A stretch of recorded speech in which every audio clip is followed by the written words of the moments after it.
Hello friends, आज हम आपके लिए लेकर के आए हैं उल्लू वेब सीरीज चरम सुख हाईवे। कहानी शुरू करने से पहले एक रिक्वेस्ट, प्लीज़ हमारे चैनल को सब्सक्राइब कर दीजिए और बेल आइकन भी दबा दीजिए ताकि आपको हमारी हर वीडियो का नोटिफिकेशन मिलता रहे। ये है तान्या। ये आज बहुत दुखी है अपने महबूब के लिए। न जाने इसने कैसे कैसे सपने देखे। तान्या ने अपने प्यार को पाने के लिए न जाने कितनी मुश्किलें झेली ताकि वो सपने सच हो जाएं। एक रात आए जब महबूब की बाहों में बंदिशों की सारी दीवारें टूट जाए, लेकिन किस्मत का लिखा कौन टाल सकता है। इसके प्यार को मंजिल नहीं मिली और इसका प्यार अधूरा रह गया। इसलिए अपने दुख को कम करने के लिए तान्या शराब का सहारा लेती है और डिप्रेशन से बचने के लिए एक अजनबी के साथ हम बिस्तर हो जाती है। ये अब गाड़ी में अपने पापा के साथ है। वो तान्या से बहुत नाराज हैं क्योंकि उन्हें आज पता चला है कि तान्या का किसी आवारा किस्म के लड़के के साथ अफेयर चल रहा है। उन्हें लगता है कि तान्या ने उनकी दी हुई आज़ादी का गलत फायदा उठाया है। उन्हें दुख इस बात का भी है कि ये बात उन्हें तान्या से नहीं बल्कि किसी और से पता चली। अब सारी दुनिया उनके ऊपर हंस रही है और पापा को लगता है कि तान्या ने अपने हाथों से ही अपनी ज़िंदगी बर्बाद कर ली है।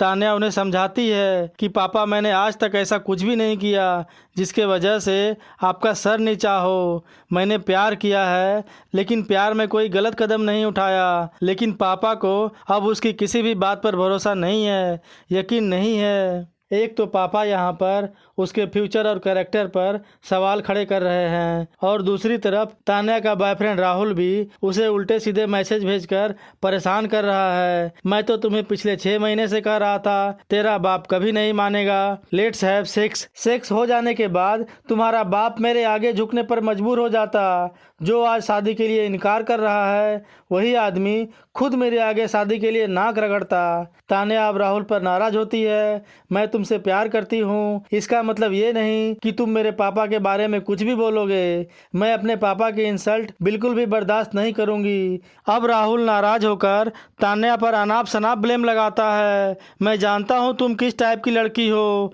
मुझसे पीछा छुड़ाने के लिए ये सब नाटक कर रही हो ना। मुझे भी तुम जैसी लड़की से कोई रिश्ता नहीं रखना। और अब राहुल गुस्से में आकर इससे ब्रेकअप कर लेता है। पापा भी तान्या को लगातार चैट करता हुआ देख गुस्से में उसका फ़ोन छीन लेते हैं और उसे कहते हैं कि मैंने डिसीजन ले लिया है और तुम्हारे लिए लड़का फाइनल कर दिया है। अब तुम्हें मेरी पसंद के लड़के से ही शादी करनी होगी। कल तुम्हारी एंगेजमेंट होगी और 1 हफ्ते बाद तुम्हारी शादी। अब अचानक रास्ते में इनकी गाड़ी खराब हो जाती है। रात बहुत हो चुकी है, इसलिए पापा खुद ही गाड़ी को ठीक करने की कोशिश करते हैं पर गाड़ी ठीक नहीं हो पाती है। अब पापा मैकेनिक को ढूंढने जाते हैं और तान्या इस अंधेरी रात में अकेले में डरने लगती है और डर के मारे इधर उधर भागने लगती है और एक पत्थर से टकराकर गिर जाती है और रोने लगती है। तभी पापा आ जाते हैं और तान्या को कंसोल करते हैं। कहते हैं, इतनी रात में यहाँ पर कोई मैकेनिक नहीं मिल रहा, हमें यहीं आसपास के किसी घर से मदद लेनी पड़ेगी।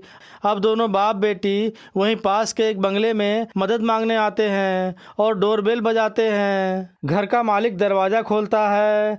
रात का समय और इनकी हालत देखकर दोनों को घर के अंदर बुला लेता है और बताता है कि हाईवे यहाँ से 10 किलोमीटर दूर है और मैकेनिक तो सिर्फ वहीं मिल सकता है। लेकिन देर रात हो चुकी है, अगर आप लोग चाहें तो मेरे यहाँ रुक सकते हैं। पापा उसे बताते हैं कि कल मेरी बेटी तान्या की एंगेजमेंट है, इसलिए हमें यहाँ से जल्द निकलना होगा। वो इन्हें कहते हैं कि अगर आप चाहें तो मेरी गाड़ी ले जाइए और मैकेनिक को ले आइए।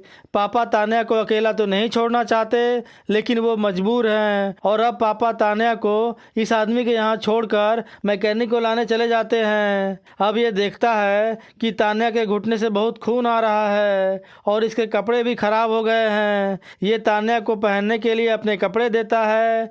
तान्या कमरे में जाकर कपड़े चेंज करती है और कपड़े पहनकर शर्माते हुए कमरे से बाहर आती है। अब वो तान्या को घुटने पर मेडिसिन लगाने को कहता है, लेकिन तान्या पहले राहुल से बात करना चाहती है और राहुल को मैसेज करती है, baby please give me some time, मैं सब कुछ संभाल लूँगी। पर वो अब इससे कोई रिश्ता नहीं रखना चाहता। वो ऑलरेडी मूव ऑन कर चुका है और अब राहुल किसी लड़की के साथ अपनी फ़ोटो भेजता है।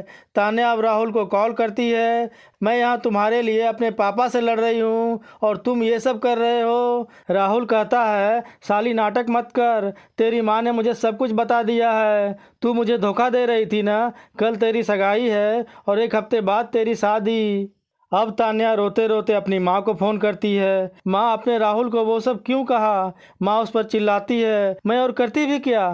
तुझे उस आवारा लड़के के साथ गुलछर्रे उड़ाने के लिए छोड़ देती और अपने खानदान का नाम खराब करने देती। मैं जानती हूँ कि जब तक तेरी शादी नहीं होगी तब तक तेरी बाजारू हरकतें बंद नहीं होगी। तान्या अब बहुत रो रही है। ये अब तान्या के जख्म पर दवा लगाता है और उसे समझाने लगता है, मैं जानता हूँ कि तुम पर क्या बीत रही होगी, सब ठीक हो जाएगा। कभी कभी इंसान जिस पर सबसे ज़्यादा भरोसा करता है वही अपने उसे सबसे बड़ा दर्द देते हैं। अब तान्या भी इमोशनल होकर उसे हग कर लेती है और कहती है कि मैं जानती हूँ जो मैं कर रही हूँ वो गलत है, पर पिछले कुछ दिनों में मेरे अपनों ने